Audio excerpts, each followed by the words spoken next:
Nesse vídeo, nós vamos abordar um artigo em que nós vamos focar na modelagem da biodeclorização mundial efluente com azul reativo em bioreator de leito fixo utilizando esse fungo, onde ele exemplifica a biocinética, a biosorção e o transporte.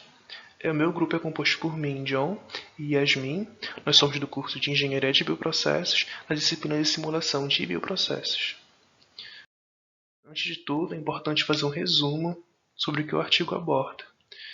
O artigo, a proposta do artigo é exatamente fazer um modelo de biodeclorização que considera o mecanismo simultâneo de biosorção e biodegradação de um corante sintético pelo fungo de podridão branca imobilizado B32 em um bioreator de leito fixo.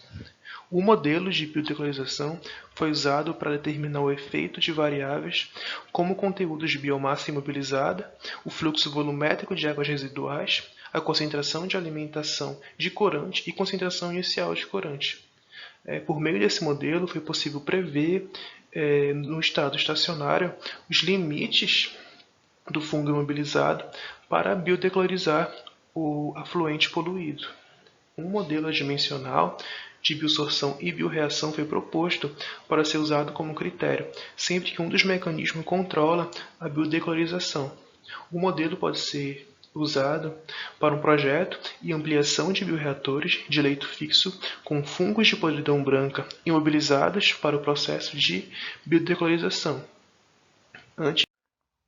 O modelo utilizado, que vai descrever o processo de biodecolorização do bioreator com a utilização de biomassa imobilizada, vai ser fornecido pela equação 1, onde S é a concentração aquosa do corante em qualquer tempo ao longo do bioreator, T é o tempo e Z o axial referente à posição ao longo do bioreator de leito fixo.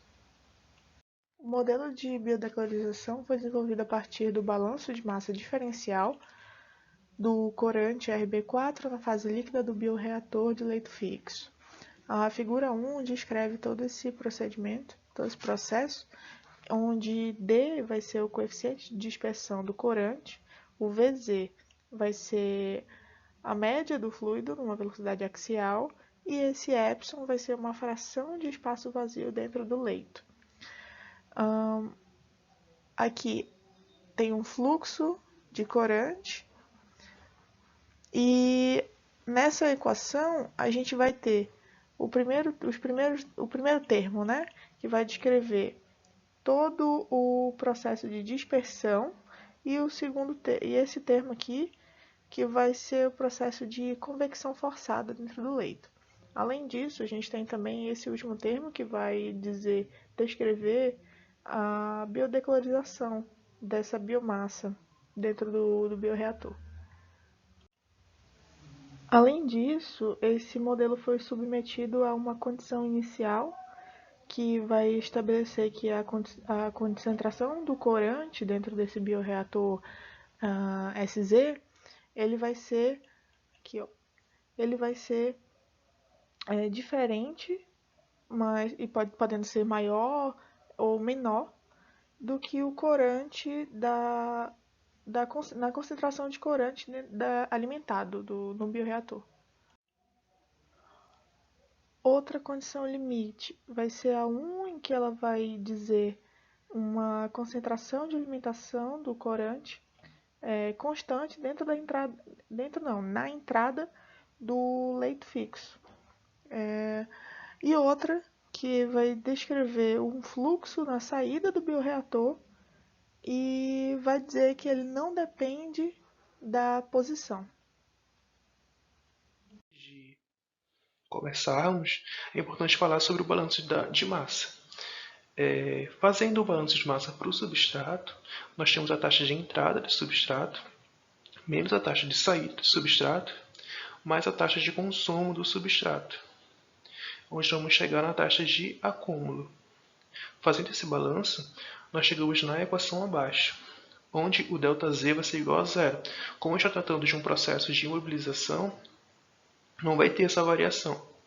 Então, nós obtemos essa outra equação aqui, em que o ΔV ele vai ser igual a AC vezes o ΔZ, onde vamos chegar nessa equação aqui. Rearranjando ela, nós temos a equação 1, que é exatamente a equação de balanço de substrato. Nessa equação de balanço de substrato, nós temos o termo RS. Esse termo RS ele pode ser descrito como o termo de R, biosorção e biodegradação, onde nós podemos descrever esse termo em densidade de volume e biomassa imobilizada, onde nós vamos chegar na equação 3. Essa equação 3 tem um termo ρQ. Esse termo ρQ, nós podemos dizer que ele representa um diferencial de massa de corante biosorvido por quantidade específica de biomassa, onde vamos chegar nessa equação 4 aqui. Antes de entrarmos no termo de biodegradação, é importante fazer o balanço para células imobilizadas. Levando em consideração esse tipo de balanço, nós temos a taxa de entrada de células, a taxa de saída de células, a taxa de formação de novas células e a taxa de acúmulo. Esses dois primeiros termos aqui vão ser iguais a zero. Como está se tratando de uma imobilização, não vai ter uma taxa de entrada nem uma taxa de saída. Outro comentário importante que podemos fazer é sobre o símbolo epsilon. Esse símbolo epsilon significa para representar os poros que estão vazios dentro do bioreator. E esse outro termo bem aqui, 1 menos epsilon, significa os poros que estão com células imobilizadas. Sendo que o mx, que é a massa de células, vai ser igual a ρV vezes o epsilon, em que o ΔV ele é constante. Então, nós vamos chegar nessa equação aqui, em que esse termo RG menos RD está ligado diretamente com a taxa de formação de novas células. E nós podemos expressar exatamente esse termo por 1 menos N, que vamos obter a equação 5. Voltando para falar sobre a biodegradação, a equação de biodegradação ela pode ser descrita com esse termo aqui. Nós vamos utilizar esse termo aqui nessas equações abaixo, mas é importante falar que mais à frente nós vamos falar o porquê de nós utilizarmos ela para chegarmos na equação de balanço de massa e substrato geral. Nós vamos combinar todas as equações que chegamos anteriormente e nós vamos obter a equação 7. Essa equação 7 vai ser rearranjada nessa outra equação, em que, fazendo o reagrupamento, nós vamos chegar na equação geral do artigo, a equação 8. Essa equação 8 ela já está dimensionalizada. Então, o foco nos próximos passos do vídeo vai ser exatamente explicar como foi feita essa dimensionalização. Então, agora, para o adimensionamento das variáveis da reação, da equação, a gente precisa fazer algumas considerações importantes, umas relações importantes. Como, por exemplo, a equação global da biodecolorização, RS, ela pode ser definida como a soma das taxas de biosorção e biodegradação. Essa taxa de biosorção pode ser expressa por Vx e ρx, né? E aí a gente vai ter essa expressão aqui. Agora, para a gente descrever esse modelo de forma diferencial, a gente pode utilizar o modelo de adsorção de Langmuir,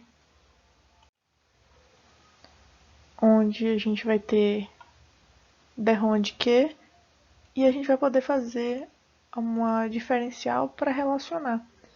Onde derrom de Q, derrom de S, vai ser derrom de Q, derrom de T, vezes derrom de T, derrom de S.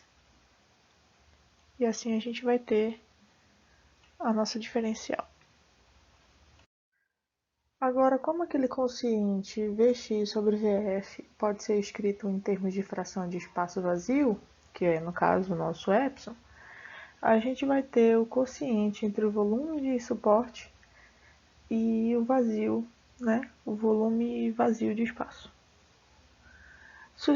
Quando a gente substitui na equação, ela dá, aqui já está substituída, a gente vai ter essa seguinte equação aqui. Para para a reação de biosorção, para o R biosorção, que está dentro do da nossa equação global RS. Agora, para o adimensionamento da reação de biodegradação, a gente quer descrever essa biodegradação em relação a enzimas produzidas, né? Então, a gente tem que considerar que a atividade enzimática está ligada à concentração, à quantidade de biomassa que está imobilizada dentro do processo.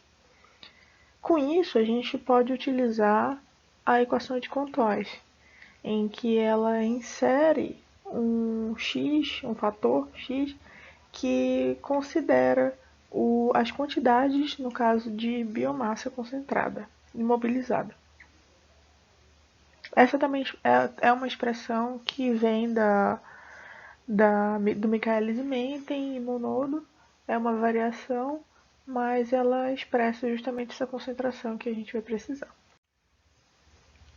Agora, como o modelo de Contois pode ser expresso, né, nesses termos de quantidade de biomassa, a gente pode relacionar a ela e ao volume de fração vazia VF.